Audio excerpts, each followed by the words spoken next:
Prontinho, gente. Então, iniciando a gravação, boa noite a todos e a todas. Alegria encontrá-los. Estava com saudade, sinceramente falando, né? Até porque é um dia na semana diferente para mim, né? Que eu venho aqui para a Unileão e acaba sendo uma dinâmica mais gostosa para o meu dia. Eu que gosto tanto desse espaço. Tá bom?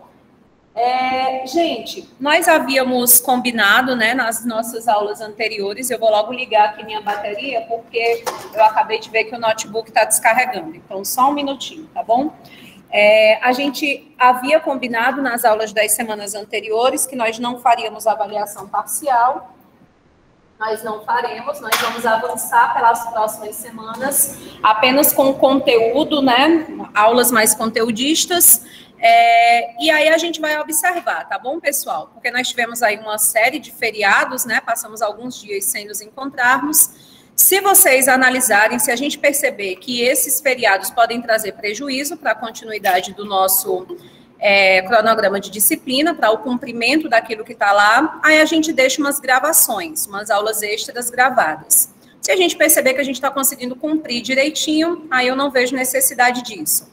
Hoje, por exemplo, no nosso cronograma de disciplina está previsto que nós iremos refletir, né, que nós iremos estudar sobre os princípios do direito urbanístico. E aí é sobre isso que a gente vai começar a falar um pouquinho agora. Eu vou apresentar aqui os slides para vocês. Os slides já estão disponíveis aí no Unileão Digital, depois vocês confiram. Quando a gente terminar aqui essa questão do conteúdo, aí a gente, desse conteúdo, né, de princípios, a gente vai parar para resolver algumas questões de concurso, são pouquinhas mesmo, só algumas questões que eu selecionei para que a gente pudesse dar uma reforçada, né, compreender como que esse conteúdo costuma ser cobrado. Também é legal, né, porque vocês acabam tendo uma base de como que as questões objetivas da AV1 de vocês, né, vai também acontecer. Na AV1 a gente vai ter questão objetiva e subjetiva, e aí vai ser nesses moldes as questões objetivas dessa que a gente vai resolver, então, daqui a pouquinho. Sempre que vocês quiserem, vocês sabem disso, né? Vocês fiquem muito à vontade para falar. Eu vou começar a apresentação aqui agora, e aí talvez eu não consiga acompanhar muito o chat, mas na hora que você quiser, você abre aí o seu microfone, eu também vou... Oi. Boa noite. Boa. A senhora vai discutir essas questões? Sim. Vai ter a resolução delas depois? O que eu quero fazer é tudo hoje. Eu quero até que a apresentação fez, né? Aí vocês, a gente para aqui o conteúdo, vocês resolvem e eu já dou gabarito logo para a gente comentar. Tá bem, obrigada. Vai ter que ser bem Schumacher, né? Daqui para frente, tem que aproveitar ao máximo o tempo, porque a gente já teve muitos breaks. Então, vamos nós, gente. Olha só. Para que a gente fale sobre princípios, inclusive eu estou usando aqui, né, antes de tratar propriamente dos princípios do direito urbanístico, a gente vai dar uma recapitulada em algumas coisas do direito ambiental, porque uma questão que impacta o nosso conteúdo, né, que nos interessa discutir inicialmente, é a própria autonomia do direito urbanístico, né? Nós hoje, 2021, século 21, nós sabemos que o direito urbanístico ele é um ramo autônomo do direito, ele é um ramo do direito público, que vai compreender ali um conjunto de normas legais, de princípios que visam tornar os espaços habitáveis, né? Nessa relação entre cidade e campo. Esse é um conceito clássico, é o conceito do Eli Lopes, né? Do Eli Lopes Meireles. Então, esse conceito de direito urbanístico, né? Do Eli Lopes, lá do início dos anos 90, a gente pode imaginar, assim, que o direito urbanístico, ele já nasceu dessa forma, né? Como um ramo autônomo do direito. Mas não é bem assim. Nós só vamos falar dessa autonomia científica do direito urbanístico de forma majoritária, né, para a maior parte da doutrina, após a Constituição Federal de 88. Anteriormente à Constituição Federal de 88, não é que essas questões que a gente discute aqui dentro do direito urbanístico, elas não existissem, porque elas existiam. Não à toa a gente falou sobre todo aquele histórico, né, de como que foi havendo a construção das normas urbanísticas. que eu não vou retornar, porque eu considero que todo mundo, né, já assistiu a aula, fez a leitura e está ciente disso. Então, não é que as questões urbanísticas, elas surgiram somente depois, né, dos anos 80, depois da Constituição Federal de 88. Mas é que antes da Constituição Federal de 88, nós tratávamos essas questões que hoje são especificidades do direito urbanístico ou no direito ambiental ou no direito administrativo, especialmente. Então, de cara, a gente observa o quê? Que a Constituição Federal de 88, quando ela trata pela primeira vez de uma tutela da ordem urbanística, e ela coloca expressamente o termo direito urbanístico, ela, então, é meio que finca pé, né? Põe fim à discussão que naquele momento ali já acontecia. Se realmente seria necessário um ramo próprio do direito para tratar das questões de garantia dos espaços habitáveis, da qualidade de vida do espaço urbano, ou se isso já era contemplado, isso já era objetivo, isso já era objeto de estudo do direito ambiental e do direito administrativo especialmente. Então, quando a Constituição trata, então ela meio que resolve essa celeuma, né, e a gente passa, então, a considerar o direito urbanístico um ramo próprio do direito, e não um objeto de estudo do direito ambiental ou do direito administrativo. E aí, só para recapitular, sei que vocês sabem disso, mas é porque, né, a gente passou aí alguns dias sem se encontrar, então para o negócio ir fluindo mesmo, para a gente rememorar algumas questões, a gente precisa lembrar que o conhecimento científico, né, ele está pautado aí na existência de dogmas, né, no caso do direito, nós sabemos quais são os nossos dogmas, é a lei, são os princípios, é a jurisprudência, os costumes, beleza. Então, para que eu possa considerar um ramo do direito como autônomo, né? O que é que faz o direito ambiental um ramo autônomo do direito, né? O direito processual civil um ramo autônomo do direito. É o fato de que existe uma doutrina própria, né, e princípios próprios, específicos, para tutelar essas questões tratadas por essa parte aí do conhecimento científico jurídico. Então, essa era a celeuma com relação ao direito urbanístico, né? De alguns doutrinadores não considerarem tratar-se de um ramo autônomo do direito. Por que que para alguns doutrinadores não seria um ramo autônomo do direito, o direito urbanístico? Porque ele não teria princípios próprios, leis próprias. Quando a gente fosse estudar a função social da propriedade, a gente iria lá para a Constituição Federal, para os tratados de direito civil. Quando a gente fosse estudar a questão do meio ambiente ecologicamente equilibrado, da sustentabilidade, das cidades sustentáveis, nós iríamos nos reportar, então, ao direito ambiental. Quando nós fôssemos falar sobre os instrumentos urbanísticos, né? A apreensão, a uso capião, nós iríamos, mais uma vez, recorrer a instrumentos que são de outro ramo do direito civil, né? Direito, ou então, tratar realmente dessa função pública, como que a administração pública tutela, quais são os princípios dessa administração pública, isso estaria dentro do direito do direito administrativo. Então, por isso essa celeuma, né? Não é um ramo autônomo do direito, porque para ser um ramo autônomo, teria regras próprias, regras particulares. Essa celeuma se encerra, portanto, especialmente a partir da Constituição Federal de 88 e do trabalho de doutrinadores de grande peso, a exemplo, né, do José Afonso da Silva e do Eli Lopes Meireles, que eu citei aqui para vocês. Eles meio que, se for usar essa expressão dos memes da internet, né, eles chegaram quando tudo era mato no direito urbanístico e construíram esse arcabouço, construíram esse alicerce, né? Deram, então, o aparato doutrinário de uma teoria científica própria. Então, é um ramo do direito que é profundamente interdisciplinar. Quando a gente está estudando direito urbanístico, necessariamente nós estamos estudando de forma muito evidente direito ambiental, direito administrativo e direito constitucional. Mas isso não quer dizer que é um ramo que carece de autonomia. Ele tem especificidades próprias, ele tem particularidades, cria uma teia, entrelaça esses conhecimentos de forma que dá um sentido próprio para essa missão de garantir a qualidade de vida do sujeito humano no espaço urbano. Então, a gente vai ter aí, ao longo dos anos 80, uma construção doutrinária muito significativa, a partir especialmente desse trabalho capitaneado por esses dois autores. A partir de 88, a gente cria um alicerce legal, de status constitucional, inclusive. Temos, ao longo dos anos 90, o aprimoramento, o aprofundamento dos estudos teoréticos, né, sobre essas doutrinas construídas lá nos anos 80, que permite a existência desses princípios próprios, que são justamente os princípios que nós iremos estudar na nossa aula de hoje, né? Se você me perguntasse, Francilda, qual é o objetivo de aprendizagem, né? Por que é que eu estou aqui nessa quarta-feira à noite, nesse horário AB contigo? O que é que eu vou ganhar com isso? Você vai ganhar informações e conhecimentos, né, sobre os princípios, ou seja, quais são os valores que orientam o direito urbanístico.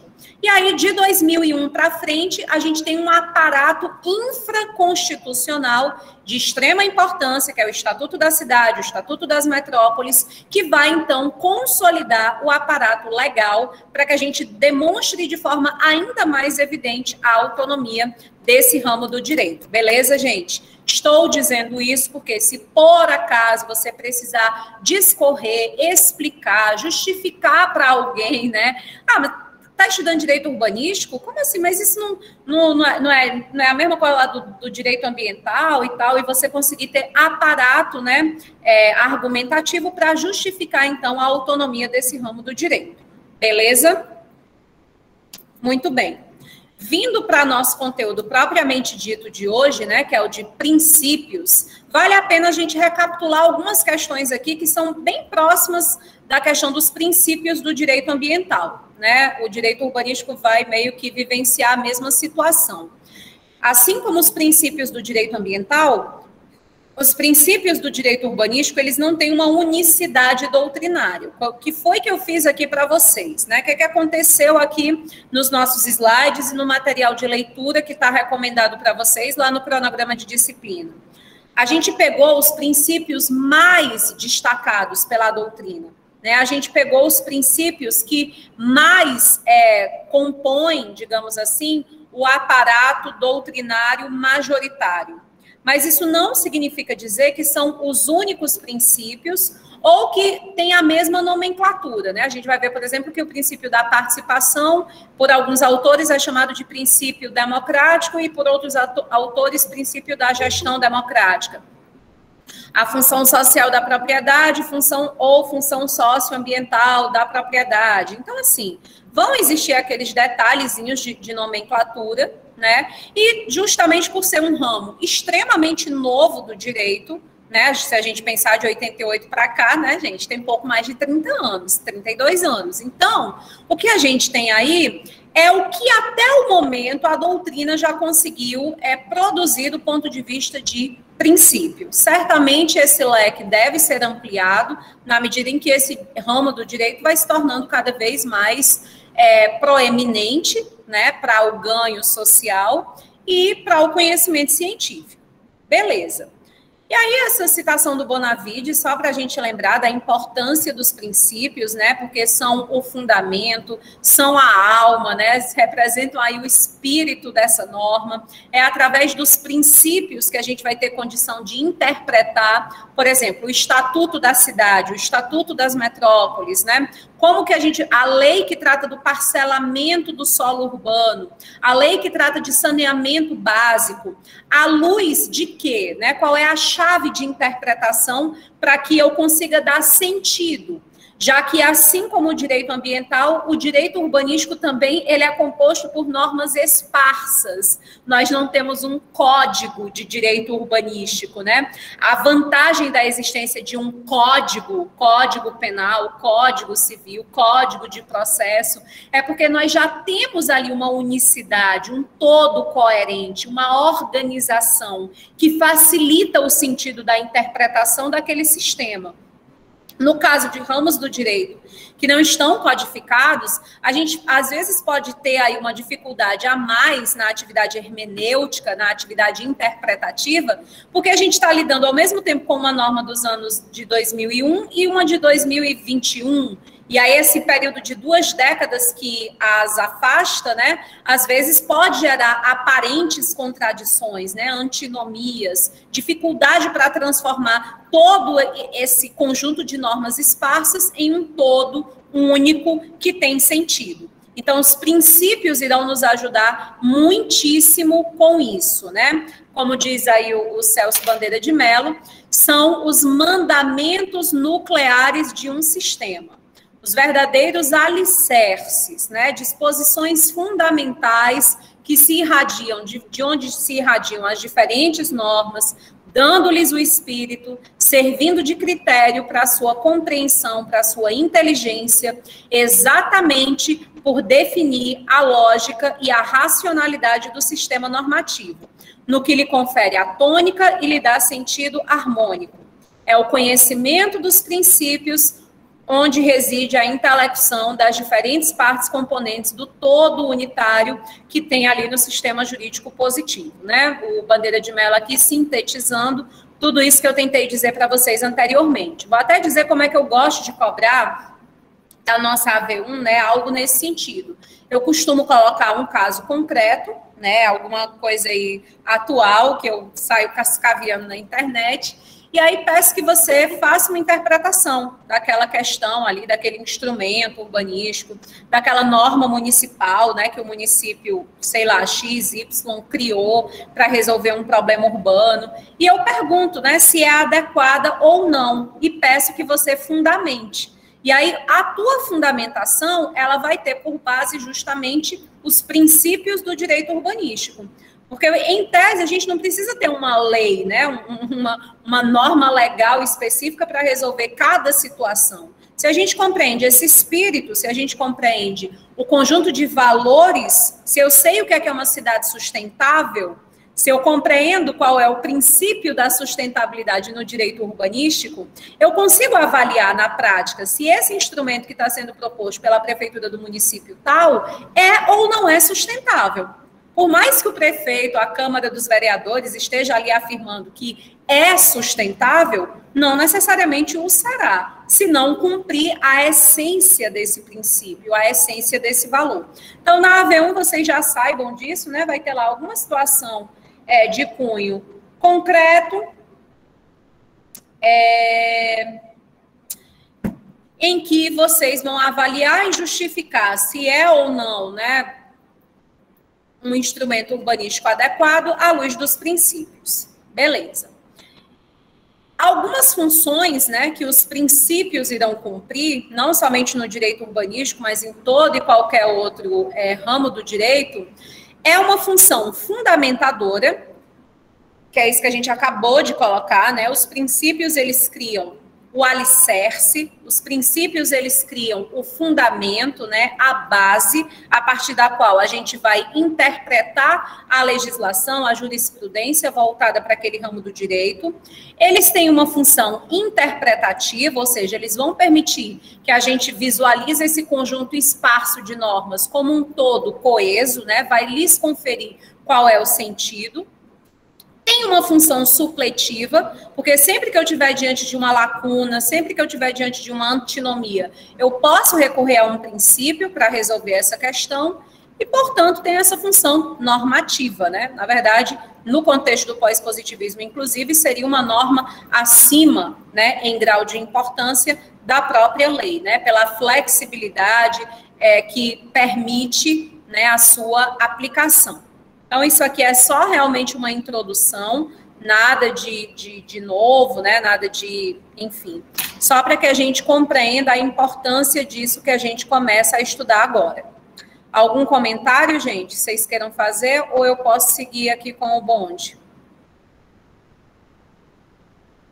Muito bem. Então, vou trazer aqui os nossos princípios propriamente ditos. Uma primeira coisa, né, que eu não, confesso para vocês que eu não me preocupei, assim, de criar slide, nem de trazer nada disso, porque eu acho que seria chover no molhado, né, como diz o Matuto, tratar sobre essa questão do direito de propriedade no nosso país. Então, por óbvio, né, que eu deixei só essa frasezinha aí, para você lembrar disso, né? Que a gente já viveu um caráter extremamente individualista, né? Pautado numa lógica antropocêntrica clássica, né? Do direito de propriedade, de base lá do Código Napoleônico. E ao longo do século XX, a gente foi flexibilizando cada vez mais esse direito de propriedade, de forma que nós sabemos que hoje precisamos cumprir essa função social. Então, eu digo isso por quê? Porque essa é a base de todo o direito urbanístico. Não existiria direito urbanístico se a gente considerasse que o direito de propriedade ele é absoluto. Não existiria direito urbanístico se a gente considerasse que a propriedade ela deve servir apenas ao seu proprietário. Como a gente sabe que o espaço urbano ele é um pedaço do meio ambiente, é o meio ambiente artificial, não é assim? O meio ambiente natural é aquele que decorre da natureza, ou seja, ele independe da ação antrópica, né? É algo que é inerente à biota, beleza. O meio ambiente artificial é aquele que surge da intervenção do sujeito humano sobre o meio ambiente natural. Então, não existe representação mais significativa do que é o meio ambiente artificial do que o espaço das cidades, né? Cada vez que o homem constrói uma ponte, uma casa, retira vegetação para abrir rua, desenvolve um sistema de coleta de resíduo, coloca canos para que a gente possa ter um sistema de abastecimento de água. Tudo isso é interferência. A vida urbana, ela é o resultado da interferência do sujeito humano no meio ambiente natural. Então, é por isso, né, por óbvio, que o direito urbanístico vai partir sempre desse pressuposto de que a propriedade urbana ela tem que cumprir a sua função social, até porque o meio ambiente ecologicamente equilibrado é direito difuso, é direito de todos e de todas. Nós não temos como identificar quem são os titulares desse direito. Logo, cada propriedade precisa contribuir para que esse meio ambiente ecologicamente equilibrado de fato ocorra. Então, o que a gente vai ter, portanto, é um ramo do direito que vai se destinar a reger os espaços habitáveis, né? Ou seja, nós vamos garantir o direito à habitabilidade. Nós vamos garantir que o artigo 6º da Constituição Federal, ele possa ser de fato real, ele possa ser de fato efetivo, porque a gente disse há algumas semanas atrás que a maioria da população urbana, aliás, a maioria da população brasileira, ela reside nos espaços urbanos. E nós dissemos que a urbanização, ela não é o fenômeno do aumento de cidades. Porque estão surgindo mais cidades, estão sendo criadas mais cidades. Então, a gente, por isso, está passando pelo fenômeno da urbanização. De forma alguma. Urbanização não é aumento da quantidade de cidades. Urbanização é o aumento da quantidade de pessoas vivendo no espaço das cidades. Então, é um fenômeno de concentração de sujeitos humanos. Se a Constituição nos garante, lá no artigo 6º, né, o título lá, o capítulo que trata dos direitos sociais, né, o título dos direitos e garantias fundamentais, se lá no artigo 6º está me dizendo que eu e todos os demais brasileiros têm direito à educação, à saúde, à alimentação, ao trabalho, à moradia, ao transporte, ao lazer, à segurança, à previdência social, à proteção da maternidade e da infância, à assistência aos desamparados, né? O artigo 6º nos garante todos esses direitos aí. Isso, para que possa acontecer, depende de uma situação anterior, que há de que o espaço seja favorável. Você há de convir comigo, né? Acabei de ver aqui, viu, Bruno? Tranquilo, beleza. Você tem direito à educação, você tem direito à saúde, você tem direito ao trabalho, você tem direito ao lazer, você tem direito à previdência social, no meio do lixão, no meio da rua, sem ter um teto sobre a sua cabeça? Não. Então, veja a importância dos princípios, né, e das normas do direito urbanístico. Se a maioria da população vive na cidade, é na cidade que esses direitos sociais e individuais, né, deverão ser promovidos. E para que eles sejam promovidos, nós vamos precisar de uma infraestrutura mínima, básica. Então, é para isso que a gente vai ter aqui um ramo do direito tratando especificamente sobre essa vida na cidade, né? Para que a gente tenha, então, a garantia de que o espaço urbano, ele é habitável. Então, o grande objetivo do direito urbanístico, tornar os espaços urbanos habitáveis de forma que a gente efetive a dignidade da pessoa humana, né? Esse é o nosso grande mote aqui na disciplina. Primeiro princípio que eu vou trabalhar com vocês, gente, algum comentário, alguma questão? Ok. Primeiro princípio que eu vou trabalhar com vocês, então, é esse princípio de que o urbanismo é uma função pública.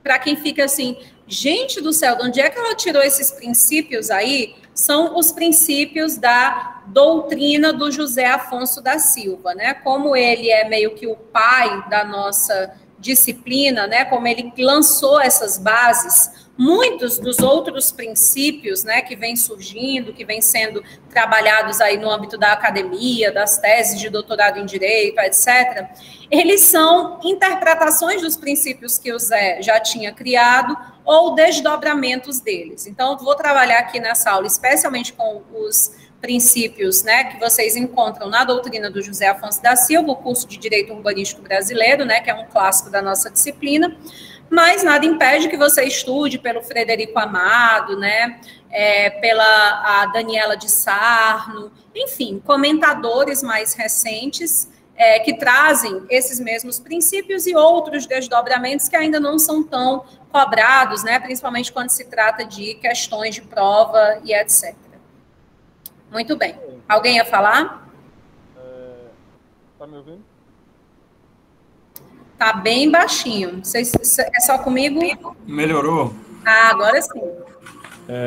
Me tirou uma dúvida. É o José Afonso da Silva quem diz que o princípio da dignidade da pessoa humana, ele decorre do princípio do meio ambiente ecologicamente equilibrado? Olha, John, eu não sei te afirmar com segurança se é da doutrina do José Afonso da Silva, não, mas eu posso te garantir que essa é a visão do Edson Milaré e do Celso Pacheco Fiorilo. O Celso Pacheco Fiorilo trata dessa forma. Eu não lembro agora, enfim, se é decorrente de do trabalho do José Afonso da Silva, embora imagino que sim, porque ele é anterior, né, ao trabalho do Zé. Mas eu posso ver para ti para confirmar. Obrigado. Nada. E faz todo sentido, né? Meu povo, onde é que a gente pensa assim, vida, tá, dignidade, beleza, para ter dignidade pressupõe-se vida, ok. E se o meio em que eu estou inserida não é protetor da minha integridade física, da minha integridade psicológica, né? Se eu não tenho condição de me alimentar, de trabalhar, como é que eu vou poder ter dignidade? Então, é até uma questão de ordem lógica, assim, que acredito que nenhum doutrinador vá ter um pensamento distinto disso. Porque não tem como, não é em abstrato que a gente garante os direitos, né? Eles acontecem na prática. Então, se o meio ambiente não é ecologicamente equilibrado, e a gente precisa lembrar que meio ambiente é artificial, cultural, do trabalho, né? Então, se eu não tenho acesso à cultura, se os valores imateriais dessa sociedade não são preservados, se o meio ambiente natural não garante integridade física, se o trabalho não é decente, não respeita uma legislação que garanta a saúde, a integridade desse trabalhador, como que eu vou ter dignidade? Então, é um pressuposto lógico, né? Pela própria natureza prática do direito. Assim penso eu, né? Bom, O princípio de que o urbanismo é uma função pública, gente, nós já trabalhamos, né, nas nossas aulas sobre o histórico do direito urbanístico, vocês devem lembrar disso, né, porque a gente colocou que isso aqui surgiu logo na primeira fase, vocês lembram? Do urbanismo europeu, quando a gente estava vivenciando aquele período do pós-revolução industrial, as cidades industriais, que são aquelas cidades cinza, né? Tomara que vocês tenham conseguido assistir o filme que eu recomendei, né? O Dance, Um Grito de Justiça, que retrata super bem esse cenário. E aí você observa que essa cidade, ela é suja, ela é uma cidade de epidemias, ela é uma cidade sem infraestrutura básica, e por isso as pessoas morrem cedo, e por isso o trabalho não rende a produtividade, né, que poderia render, e por aí vai.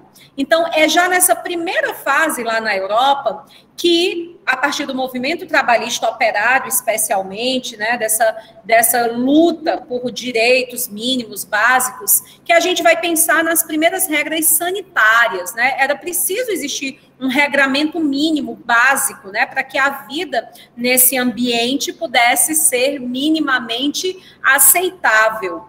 E aí é que surge a ideia de que, então, é dever do Estado. É dever do Estado, é uma função do Estado, é uma função pública, esse direito ao urbanismo, ou seja, a essa sadia qualidade de vida no ambiente urbano. Atenção! O fato da gente afirmar que o urbanismo é uma função pública não retira, não exime a responsabilidade da coletividade, né, de proteger, de angariar esforços para também garantir essa qualidade de vida urbana, né? É igualzinho como está lá no caput do artigo 225. Lembre-se que aqui a gente está falando de meio ambiente. Nossa disciplina estuda uma dimensão específica do meio ambiente, que é o meio ambiente artificial. E o artigo 225 da Constituição, que é o que rege, né, de forma expressa esse direito ao meio ambiente, coloca de forma muito clara, né, lá no artigo 225 da nossa Constituição, que o direito ao meio ambiente ecologicamente equilibrado, bem de uso comum do povo, essencial à sadia qualidade de vida, ele deve ser preservado, ele deve ser defendido para as atuais e para as futuras gerações, pelo poder público e pela coletividade. Então, atenção, né? Se eu estou dizendo aqui para vocês que existe um princípio que garante que o urbanismo é uma função pública, eu estou dizendo que o poder público, ele tem o dever, a obrigação de criar normas que regulamentem, que organizem o espaço urbano, para que se cumpra a função social da propriedade, para que a gente tenha o bem-estar coletivo, para que a gente assegure a dignidade da pessoa humana. Porém, isso não retira o dever da coletividade de também preservar, de também defender, né, esse meio ambiente urbano para as atuais e para as futuras gerações. Tranquilo, gente? Beleza? Esse primeiro princípio. O urbanismo é uma função pública. Esse princípio, eu gostaria de colocar para vocês aqui, aproveitar para colocar um que nem sempre ele é muito... por exemplo, o Zé Afonso da Silva mesmo, Zezinho, né, ele não trata dele especificamente. Eu vou chamar aqui de princípio do localismo, me apoiando na Daniela de Sarno, né? O princípio do localismo, ele vai ser uma decorrência desse princípio aí do urbanismo como uma função pública. É o princípio que vai indicar que o ente federativo, que tenha a função precípua de garantir esse urbanismo, é o município. É por isso, gente, que você não erra nenhuma questão, ou é difícil, né, você errar uma questão que trata sobre competência em matéria urbanística, se você lembrar do seguinte: a União, ela vai editar normas gerais, aquelas diretrizes básicas, tipo para dar, né, assim, um norte do que os municípios, de forma autônoma, irão produzir, né, para regulamentar de fato a vida urbana. Então, a grande estrela do direito urbanístico, né, o grande responsável por esse urbanismo enquanto uma função pública são os municípios, em função dessa compreensão do localismo, né? A União, ela não vai conseguir ditar o que é mais interessante, o que é mais importante, o que é que vai solucionar de forma mais eficiente os problemas do município de Juazeiro do Norte, porque ela está muito distante. Quem vai saber quais são as soluções mais adequadas, quais são os incentivos mais interessantes, né, para que esse município alcance um grau de desenvolvimento e desenvolvimento sustentável por força do Estatuto da Cidade, é o próprio município de Juazeiro. Porque são as pessoas de Juazeiro, são os gestores de Juazeiro, é a coletividade e o poder público de Juazeiro que, de fato, conhece essa realidade local. Então, a isso, alguns autores dão um nome, né, trazendo aí um princípio a mais, de princípio do localismo. Isso é bem interessante, porque você não erra, né? Então, quem vai editar norma sobre isso, aquilo outro? Via de regra, se for de norma geral, União, sempre. Município não edita norma geral, o município só edita norma que tem a ver consigo mesmo, são as normas locais. Mas eles têm uma gama muito maior, né? Porque eles vão poder tratar especificamente de todas essas questões. Então, uma primeira dica. E aí a gente saber a razão disso, né? A ideia de que o urbanismo ele vai acontecendo de forma de endógena para exógena, né, de dentro para fora. Cada município, especificamente, né, garantindo o seu desenvolvimento local, vai gerando um país todinho de municípios sustentáveis, desenvolvidos, logo a gente tem como consequência um país, né, que se apresenta dessa forma. Então, essa é a nossa ideia. Beleza?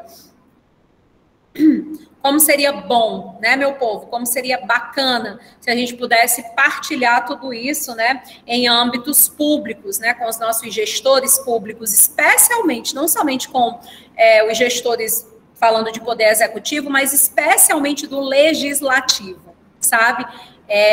Seria muito bacana, né, para que os legisladores municipais percebessem que a garantia desse urbanismo depende da ação deles, né? O executivo ele tem uma função de colocar em prática o urbanismo que vai ser pensado por esse legislativo municipal. Então, isso é algo extremamente tocado, né? Não somente na doutrina, mas também na cobrança das questões. Por isso que outra coisa assim, que nunca vai deixar de aparecer quando a gente trata de direito urbanístico é o plano diretor, né? Que é justamente essa lei municipal que vai trazer essas diretrizes específicas, né? Vai pegar o que existe de geral na Constituição Federal, no Estatuto da Cidade, na Lei de Saneamento Básico, na Lei de Águas, etc., e vai trazer isso para a realidade local de maneira que funcione. Então, o município sem plano diretor, muito provavelmente, não vai conseguir alcançar, né, o grau de urbanismo, né, que se deseja para que, de fato, se chegue aí ao alcance da função social da propriedade urbana, tá bom? Vou seguir meu baile aqui, vocês vão dizendo quando vocês quiserem que eu comente mais alguma coisa.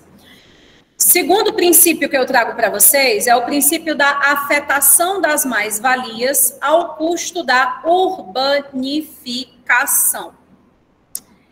Esse princípio, gente, ele vai colocar basicamente algo que vocês estudam lá em direito tributário e que está aqui no artigo 2º, inciso 11 do Estatuto da Cidade. Vocês me perdoem, estou vendo aqui que esse slide, eu esqueci que eu coloquei artigo 2º, né? Você vai pensar, artigo 2º de quê? Né? Da cara dela. Não, tenha calma, não fique assim, chateado. É o artigo 2º do Estatuto da Cidade, tá bom? Esqueci de colocar aqui a referência para vocês. O artigo 2º, que vai tratar da política urbana, ele diz que o poder público vai poder recuperar os investimentos que ele tenha feito, né, que resultou na valorização dos imóveis urbanos. E a gente vai fazer isso por meio da tributação, não é assim? Vocês estudaram isso lá em direito tributário. Então, em razão das melhorias, houve ali uma pavimentação, houve ali uma reforma, né, que trouxe aparelhos públicos para a proximidade daquele imóvel, né? Pois é, John, agora tem uma praça lá perto, né?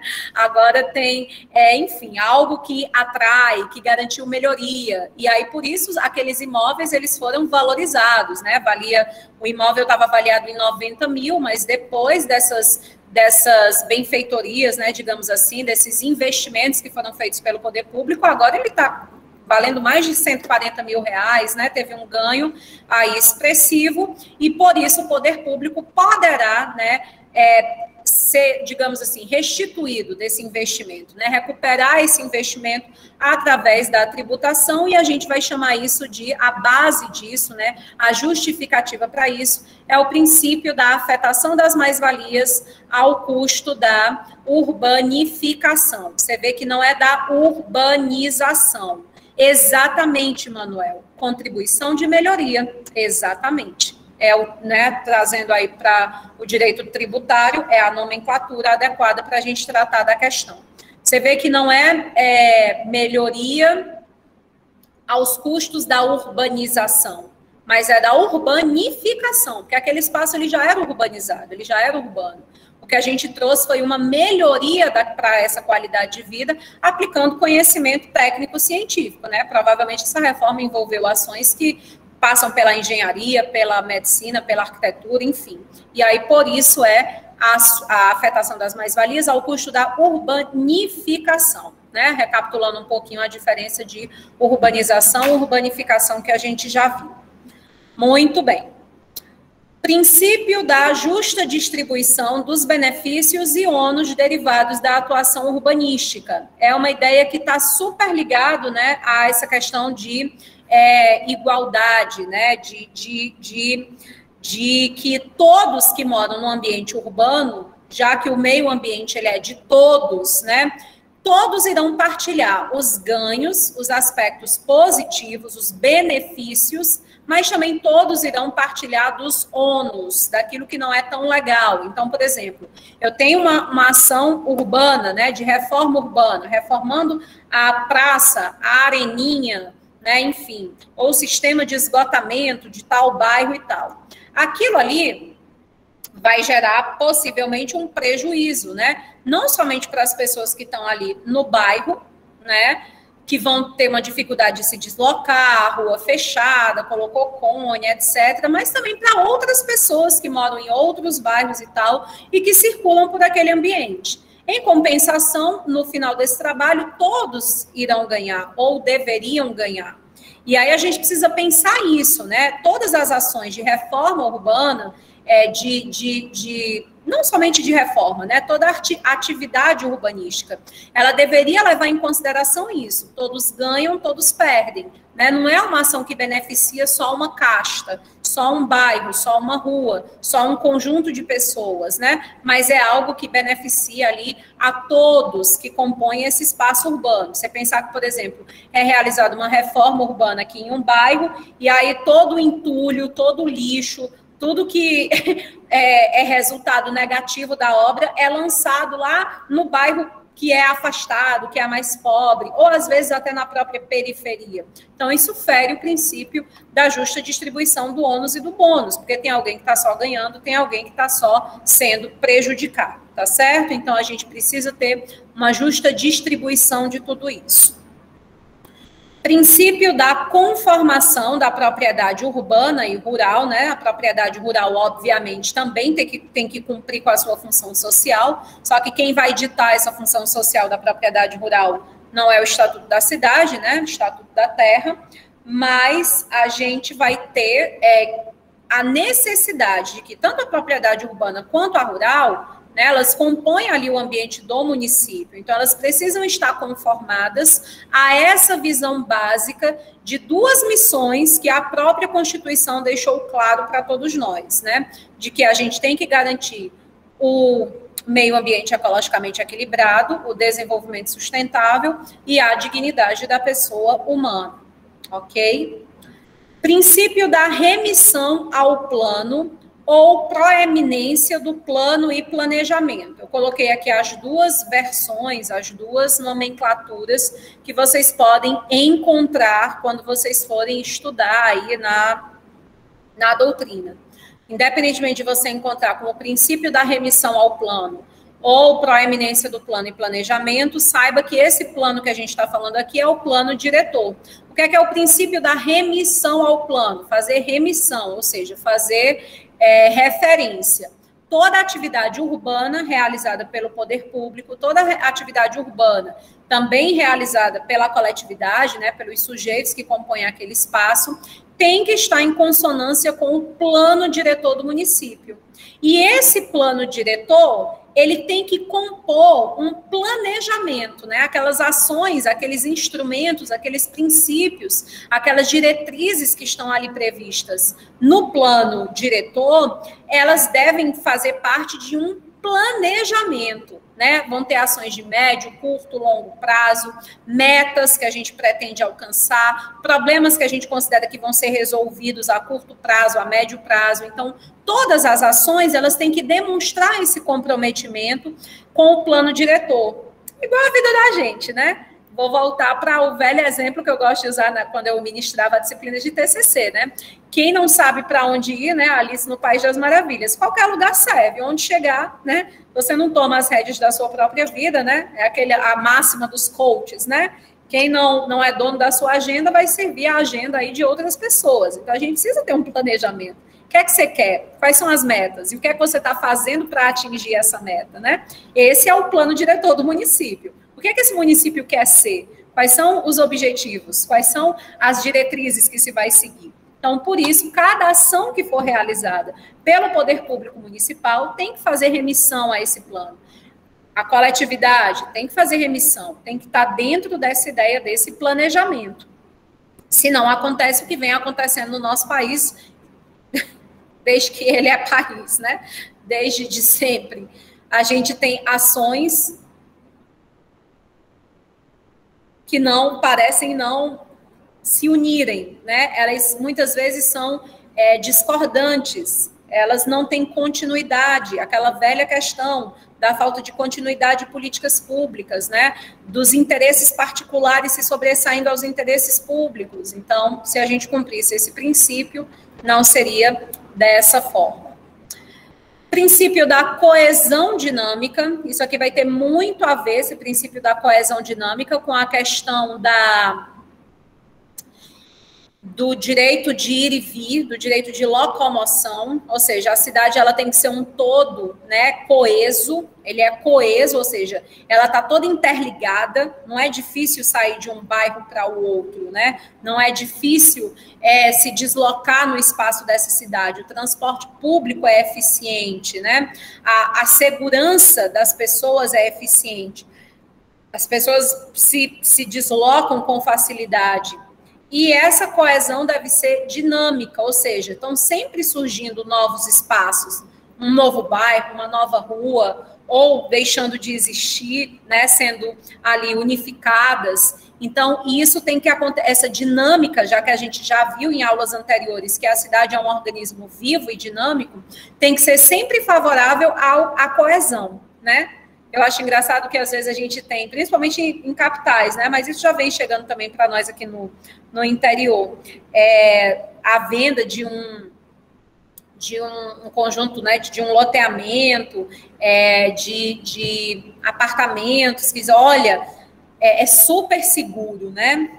É bom que é distante, é bom que é separado. Então, isso é uma ideia que fere diretamente, né, esse princípio da coesão dinâmica.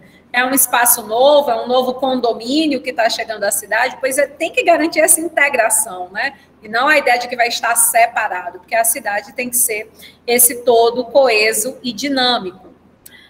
Princípio da sustentabilidade. Fiz questão de copiar para vocês, mais uma vez, o artigo 2º do Estatuto da Cidade, dessa vez o inciso 1, para que você saiba como é que você vai interpretar a sustentabilidade aqui no direito urbanístico, né? Porque lá no direito ambiental a gente vai falar basicamente da garantia da qualidade de vida para as atuais e futuras gerações. No caso do Estatuto da Cidade, o inciso 1 já especificou como a gente deve interpretar o que é qualidade de vida no ambiente urbano.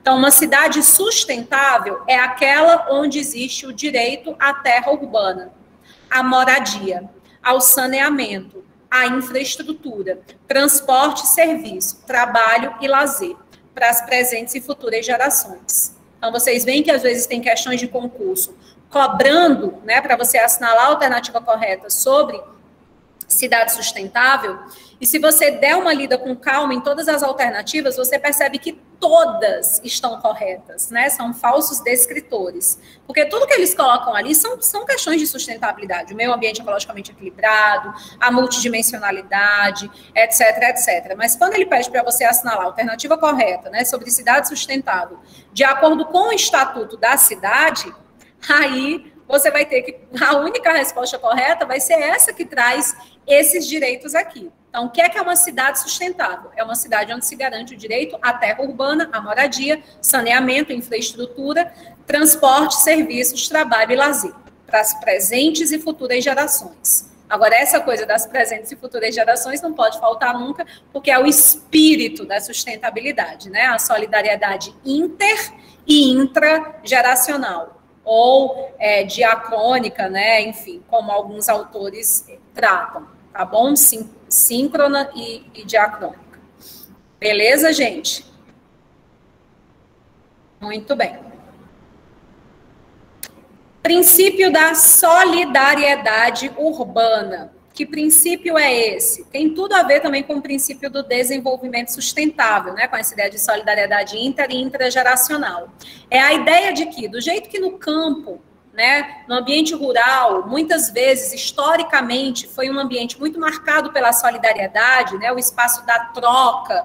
Aqui a gente tem as galinhas, o vizinho ali tem o milho, então a gente troca isso, a gente se ajuda, a gente vivencia uma proximidade, né, mais afetiva. A mesma coisa deve acontecer dentro do espaço urbano, né? O urbano não deve convidar ao acirramento, ao aprimoramento do nosso individualismo, muito pelo contrário. Lembrar que o ser humano é um ser gregário, a gente vive em sociedade, a gente vive em grupos, porque a sociologia, né, nos garante, a antropologia, que isso faz parte da nossa natureza. Nós somos programados, em alguma medida, biologicamente, né, para isso, para a vida em sociedade, né? Somos mais quando estamos juntos, somamos força, né? Então, essa solidariedade não pode se perder no ambiente urbano. Então, as ações voltadas ao direito urbanístico, a atividade urbanística, ela deve pensar, né, em conseguir incentivar, estimular, garantir essa ideia da solidariedade.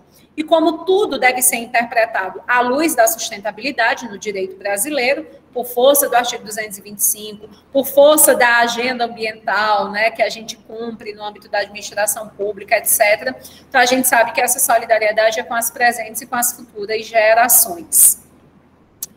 Princípio da participação popular na definição e na alteração do plano diretor ou projeto da cidade, né? O princípio da gestão democrática é um princípio que vocês já conhecem do direito ambiental. Esse aqui não é um princípio que nasceu, que surgiu, né, com o direito urbanístico. E aí isso envolve tanto a participação em plebiscitos, assembleias, audiências públicas, né? Mas também a participação, a presença lá nas sessões, né, da Câmara, no acesso à informação que gera participação, né, que me ajuda a definir, a opinar no tipo de cidade que eu quero viver, que eu quero exercer a minha liberdade. Princípio da função social da cidade, né? E aí eu estou falando função social da cidade, não somente da propriedade, ou seja, as necessidades da sociedade, que estão lá previstas no plano diretor, elas têm que garantir, né, essa utilização, esse ganho, essa harmonia social para todos. A cidade em si, ela tem uma função social, né? Ela deve garantir um meio ambiente ecologicamente equilibrado de forma difusa, né, para todos. O princípio da igualdade material é o que visa especialmente diminuir as desigualdades regionais, né? É uma igualdade material. Então, dentro das opções que o gestor público tem, dentro das opções que o sujeito que está sendo responsável pela atividade urbanística, ele deve sempre optar por dar prioridade para aquelas ações que possam diminuir a desigualdade regional. Então, se eu tenho uma grande disparidade nesse município, né, eu tenho mansões, mas eu também tenho barracos. Então, eu deveria priorizar ações voltadas para a garantia do direito à moradia, à habitabilidade. Isso talvez seja mais urgente, isso talvez seja mais interessante, seja mais importante do que uma ação para a melhoria do transporte público dessa cidade. Não que o transporte seja menos importante do que a moradia, mas porque, analisando especificamente a situação dessa cidade, a gente percebe que esse transporte já é minimamente democrático, as pessoas, no geral, têm acesso, agora a moradia não.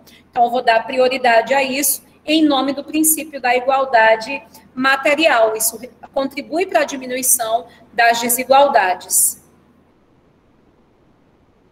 Princípio do compartilhamento das responsabilidades públicas em política urbana, que vai ser a base, o mote da nossa aula da semana que vem, quando a gente vai falar sobre a política urbana na Constituição Federal de 88, e a gente vai falar sobre a competência, né, de cada um dos entes federativos, a competência da União, a competência dos estados, a competência dos municípios, ou seja, embora os municípios tenham um papel de destaque na execução dessa política urbana, mas essa política urbana ela não acontece de forma efetiva sem que os estados e a União estejam ali todos engajados. Então, é uma responsabilidade de todos, é uma responsabilidade que precisa ser compartilhada, né, no âmbito aí das políticas públicas nacionais, nacional, estadual e municipal.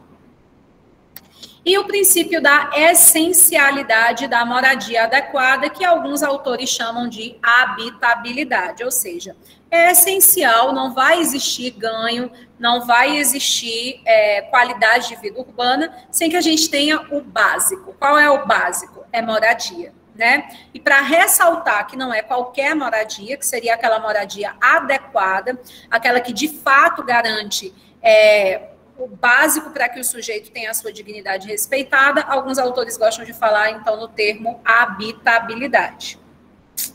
E seriam estes os princípios do direito urbanístico.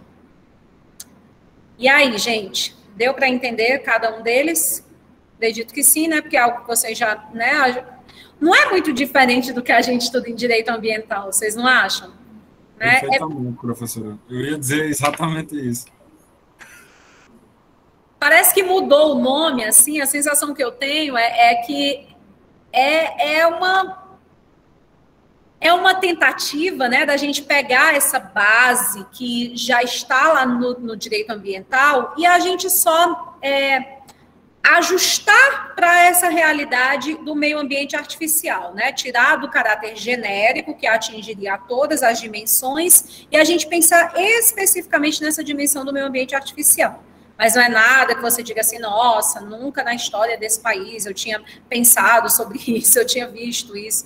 Tenho certeza que na cabeça de vocês fica aquela coisa. Já vi um pouquinho disso lá no direito constitucional, já vi um pouquinho disso lá no direito de desenvolvimento e sustentabilidade, já vi um pouquinho disso lá no direito ambiental, já vi um pouco disso lá no direito administrativo, no direito tributário. Então, isso demonstra o caráter profundamente interdisciplinar do direito urbanístico, né, que é uma característica do próprio urbanismo, né, que, como a gente viu, é um conhecimento científico profundamente interdisciplinar. 7h30, eu vou pedir para que vocês agora peguem lá, só são 6 questões, gente, vocês fazem rapidez, né, é o tempo também de eu beber uma água aqui, vou dar aí 10 minutinhos, e aí às 19h40 a gente volta para comentar o gabarito, tá bom? Fechou? As questões estão aonde, professora? Lá no Unileão Digital. Baixa aí, por gentileza, eu deixei lá, questões de concurso.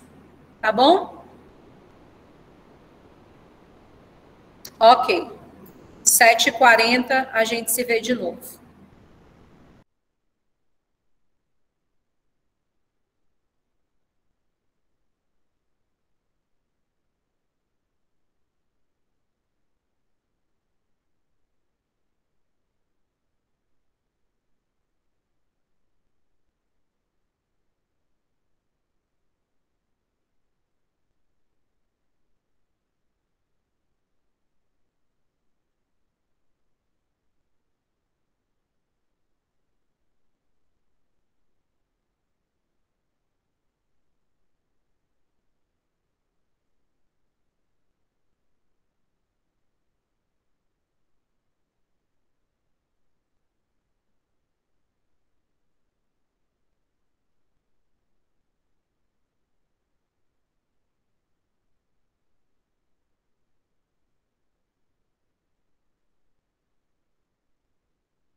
19h40, gente, deu tempo?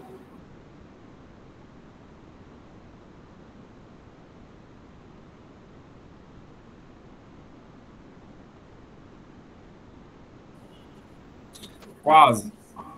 Tá bom. Estou aqui preenchendo uma planilha da UFCA. Quando vocês terminarem, vocês me avisam. Mais 5 minutinhos, tá bom? Porque eu quero comentar. Essas questões maiores tá dando um pouco de dor de cabeça.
Gente, eu vou começar a comentar, porque já vai dar, 8 horas e eu não gosto de passar do horário, tá bom? Então, vou compartilhar aqui minha tela com vocês. Se não tiver dado tempo, a gente faz agora junto, as que não deu tempo, tá bom?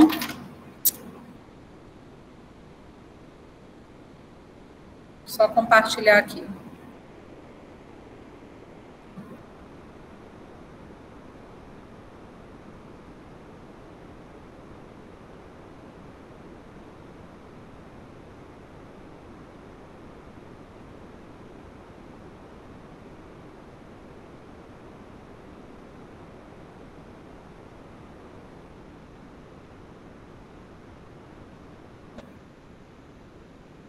Ai, gente, está dando um problema aqui.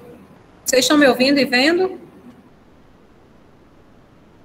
Sim, perfeitamente. Pronto, aqui tá dizendo, apareceu, tipo, não está respondendo e tá enfim, o tempo aqui girando, eu não vou nem mexer mais nisso, não. Vou ler aqui, vocês estão com o arquivo aberto, vocês vão acompanhando aí com o de vocês, por gentileza. Primeira questão diz, quanto aos princípios do direito ambiental, né, porque a gente está falando de função social da propriedade, que é princípio do direito ambiental também, né, não se limita à propriedade rural, abrangendo também a propriedade urbana, com certeza, né, a função social da propriedade urbana, né, desta, é cumprida quando se atende às exigências fundamentais de ordenação da cidade expressas no plano diretor, conforme previsão do Estatuto da Cidade. Certíssimo, tá, gente? Por isso que o plano diretor é o principal instrumento urbanístico, né, que nós temos no país. se eu quero saber, a gente pode observar que essa ideia de função social da propriedade, ela parece bastante abstrata quando a gente estuda do ponto de vista teórico, mas no direito urbanístico não é bem assim. Porque quem vai me dizer que função social é essa, né, que objetivos, que diretrizes, como que essa cidade vai se tornar sustentável, é o seu plano diretor. Então, é no plano diretor, é cumprindo as metas, as exigências, é pondo em prática os instrumentos previstos no plano diretor, que a cidade alcança a possibilidade, né, de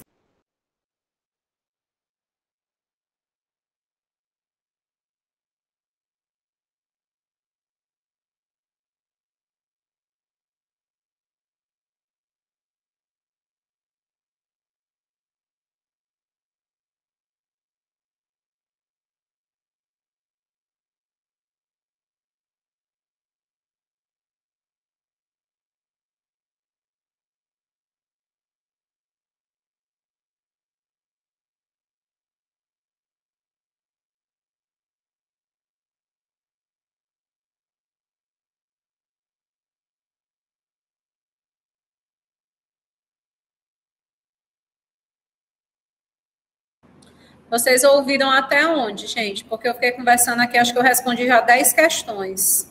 Deu para ouvir até onde? Deu para ouvir a toda? Não deu para finalizar a primeira, não. Não, a primeira não?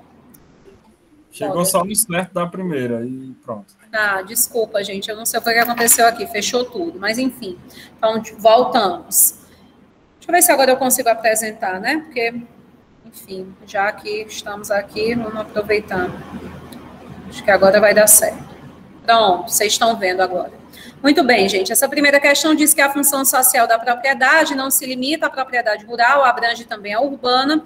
A função social da propriedade urbana, né, é cumprida quando se atendem às exigências fundamentais de ordenação da cidade expressas no plano diretor, de acordo com o Estatuto da Cidade. Perfeito, está certíssimo. E por que está certo? Porque no caso do direito urbanístico, não é muito abstrato, né? Não é teorético somente essa ideia de função social da propriedade. Onde que eu sei? Como que em Juazeiro do Norte eu alcanço a função social da propriedade? É cumprindo as diretrizes, é pondo em prática os instrumentos que estão no plano diretor de Juazeiro. É por isso que talvez para eu alcançar a função social da propriedade aqui em Juazeiro, seja por meio de metas, de diretrizes e de instrumentos diferentes do que vai ser, por exemplo, no município de Cascavel, lá no Paraná. Por quê? Porque cada plano diretor vai trazer ali a forma específica, em razão do princípio do localismo, através da qual a gente alcança a função social da propriedade urbana. Tranquilo? A primeira está certa? Muito bem. Sim, tranquilo. Quando se trata de princípios informadores do direito urbanístico, Silva, né, o velho bom José Afonso, cita Fernandes. Dentre os princípios mencionados por esses autores, não consta o princípio de que o urbanismo é uma função pública, mentira, a gente viu que sim, né? O princípio da coesão dinâmica, vimos que sim. Princípio da justa distribuição, né, dos benefícios e dos ônus. O único princípio que realmente não vai ser citado é o da informação. E assim, a gente vai lembrar que o princípio da informação, ele dialoga com o direito urbanístico, porque é princípio do direito ambiental. Vocês devem lembrar disso, né? É aquele tripézinho do direito ambiental, o princípio da informação, o princípio da participação e o princípio da educação ambiental. Então, a partir da informação, a gente promove a educação e participação. Mas como ele está pedindo especificamente um princípio urbanístico, de acordo com a doutrina aí do Zé, aí realmente ele não fala da informação. Questãozinha de concurso bem decoreba. Beleza? Essa segunda, tranquilo?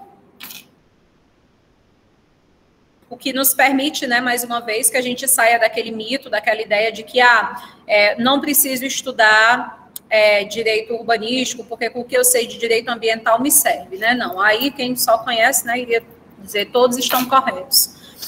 Baseando-se na Constituição, a função social da propriedade urbana depende exclusivamente do uso racional e adequado do solo? Não, né? Porque a gente tem que levar em consideração as questões de ordem social.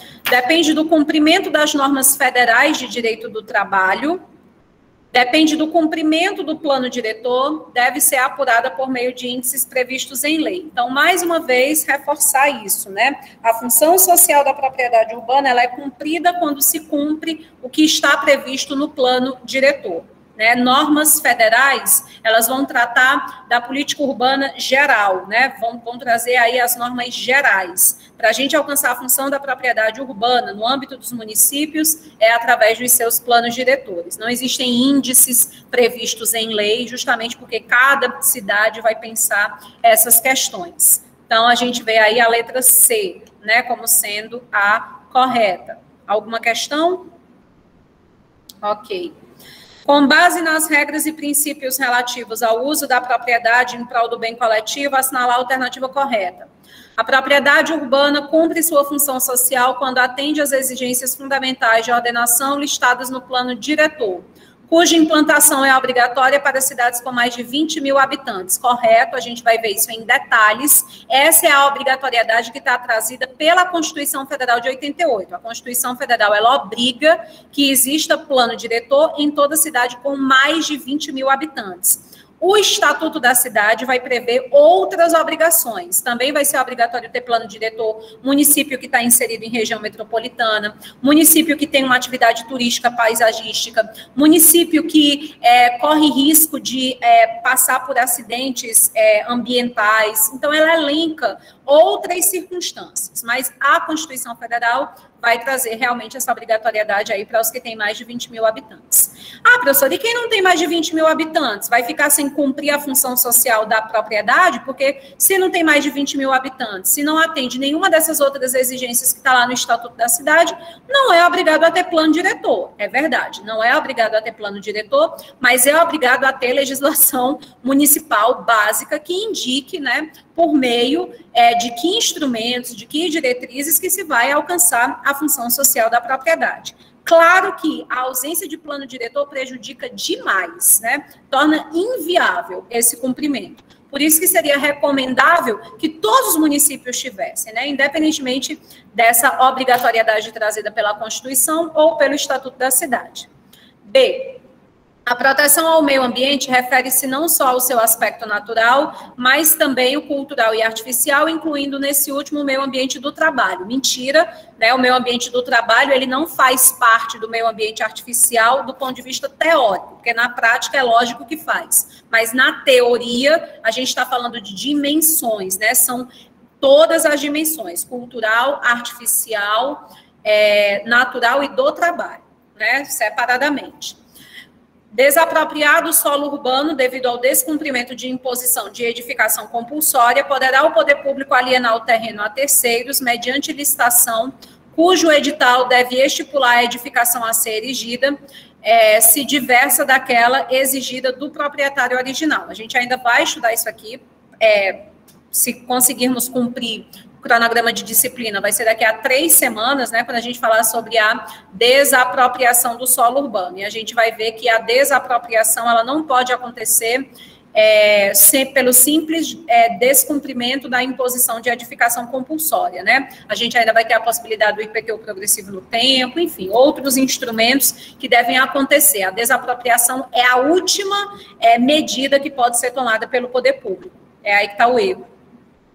A uso capião especial urbano é uma forma de aquisição da propriedade por aquele que adquirir uma propriedade urbana de até 250 metros quadrados por 10 anos. Mentira, vocês sabem disso, pelos estudos que devem ter feito no direito civil, acho que com a professora Dani, né? Vocês sabem que a uso capião pro-morária, né, ou uso capião especial urbana, o prazo é reduzido, não são 10 anos, são 5 anos. Para proteger áreas de interesse histórico ou cultural, o poder público estadual pode se utilizar do direito de preempção. Esse direito, na verdade, é do poder público municipal, né? Que, de fato, é a grande estrela, né? Como eu disse para vocês, que capitaneia esses instrumentos, essas ações urbanísticas. Então, não é o poder público estadual, é o poder público municipal. Tranquilo? Ok. Marcar a correta. O planejamento de construção de ruas e de prédios de forma a garantir o fluxo tranquilo do transporte terrestre e aéreo não é uma diretriz de ordem urbanística. Falso, né? É uma diretriz, sim. é o princípio da coesão dinâmica, né? Esse fluxo tranquilo, essa questão toda integrada. A justa distribuição dos benefícios advindos do processo de urbanização, bem como o ônus dele decorrentes, não se inclui entre as preocupações relacionadas à ordem urbanística. Mentira, a gente viu que esse é um princípio urbanístico, né? O Manuel até deu aí a contribuição corretamente de que a gente está falando da contribuição de melhoria, tudo bem que a gente trata disso lá no direito tributário, mas isso é princípio para que a gente atinja o urbanismo no Brasil. Caso o dano por falta de investimento em infraestrutura, como a falta de água frequente ou defeitos na rede de esgoto, atinja apenas alguns bairros de determinado município, estará configurada violação a direito difuso. Vamos ver o que é que diz a próxima. A regularização fundiária e a urbanização de áreas ocupadas por população de baixa renda, mediante o estabelecimento de normas especiais de urbanização, matéria afeta ao direito de propriedade, logo não diz respeito ao direito urbanístico. Absurdo, né? Claro que diz. O direito de propriedade a gente vai tratar no direito civil, no direito urbanístico. A lei reconhece como direito coletivo, em sentido amplo, a ordem urbanística. Falso. Direito coletivo, não. Direito difuso, como está aí na letra C. Por isso que a letra C é a alternativa correta. Né? A gente não tem como identificar quem é o titular do meio ambiente ecologicamente equilibrado, que no nosso caso é o meio ambiente artificial. Então, é de todos, é direito difuso, não tem como eu identificar essa coletividade. E a última, item 1. A política de desenvolvimento urbano executada pelo Poder Público Municipal, atendendo diretrizes gerais fixadas em lei, tem por finalidade ordenar o pleno desenvolvimento das funções da cidade para garantir o bem-estar dos seus habitantes, com certeza, né? Para isso que estamos aqui, para garantir essa política, né, que vai ser retratada no plano diretor. 2. A aprovação do plano diretor é obrigatória para cidades com mais de 15 mil habitantes, não, é para mais de 20 mil habitantes, de acordo com a Constituição. Incumbe aos municípios promover o ordenamento territorial adequado, mediante planejamento, controle, parcelamento, ocupação do solo urbano, com certeza. Nossas próximas aulas vão ser dedicadas a gente estudar cada um desses instrumentos, o planejamento urbano, o parcelamento urbano.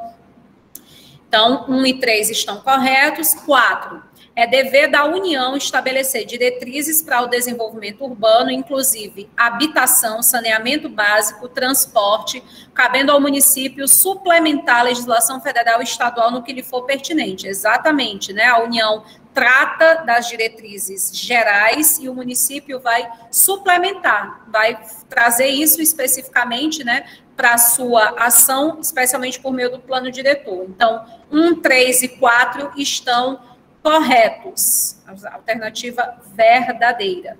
E a gente vai estudar isso com mais calma quando a gente tratar nas próximas semanas, né, o conteúdo de competências, né, dos entes federativos para o urbanismo. Beleza, gente? Tranquilão as questões, de boas? Tranquilo, professora. Essa última questão foi ótima, porque a gente só precisava descobrir o ponto 1 e o 2. O examinador foi bem bonzinho, né? Bora lá, gente. Eu esqueci de colocar para vocês quais foram as bancas, mas, enfim, é só, você sabe, né? É só dar uma bugada. Eu tirei tudo lá do que concursos. 316, vamos nós fazer a chamada, tá? Rapidão, que eu sei que vocês estão doidos para ir merendar, ir no banheiro, mas peraí que já vai acabar. Fazer a frequência.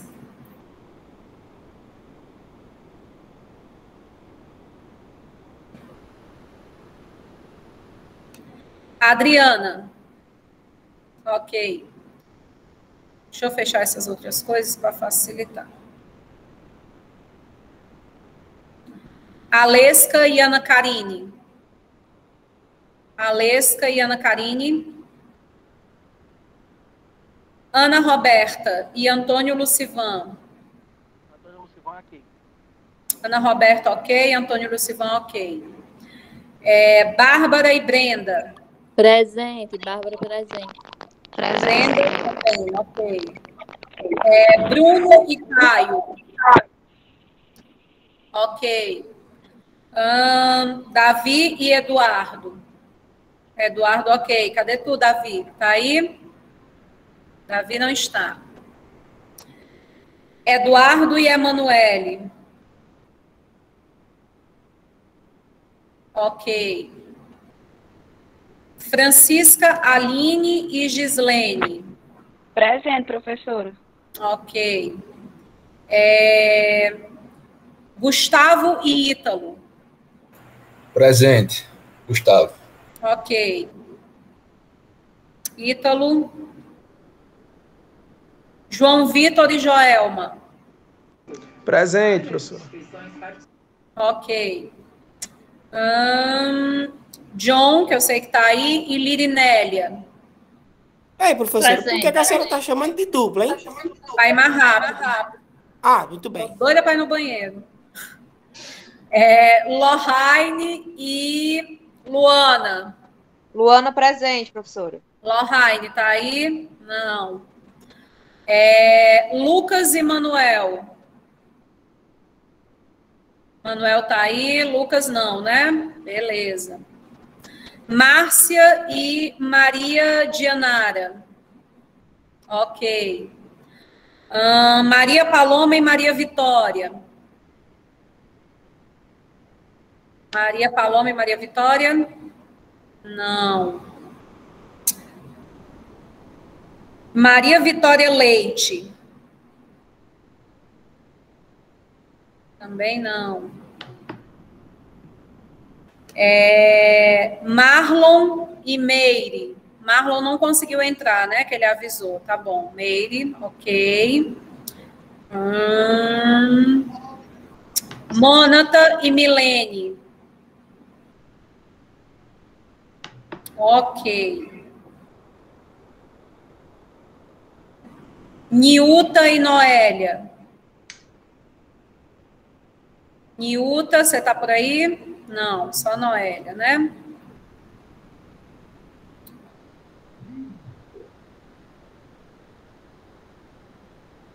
Priscila e Raimara. Priscila, Raimara, vocês estão por aí? Priscila e Raimara, ok, certo. Rivoélia e Tiago. Rivoélia e Tiago, ok. Vanessa e Vivian. Vanessa, tá por aí, Vanessa? Não, né? Só a Vivian. E o Eris Lake. O Eris Lake tá por aí? Não, né? Beleza, gente. A gente se vê semana que vem, se Deus quiser. Fiquem com Deus aí. Boa semana. A senhora chamou meu nome, professora? Oi? A senhora chamou meu nome? Deixa eu ver aqui. Chamou não. Paulo César, né? Deixa eu ver. Professora, Tô ouvindo. porque minha internet tá muito ruim. Paulo, acho que você é da outra turma, não? Porque aqui não tem teu nome, não. Eu estou na turma 316. Você não é da 314, não? Que é no horário CD? Eu acho que você é da turma 314. Mas eu vou ministrar essa mesma aula no horário CD. E aí eu não coloco falta em você. Porque a gente se gosta muito, mas não precisa assistir a mesma aula 2 vezes no mesmo dia seguido, né? Tá bom, professora, obrigado. Mas já fica sabendo que o horário é o CD. Oi, gente, alguém mais queria falar comigo? Não, né? Tá bom. Tchau, tchau. Eu, professora,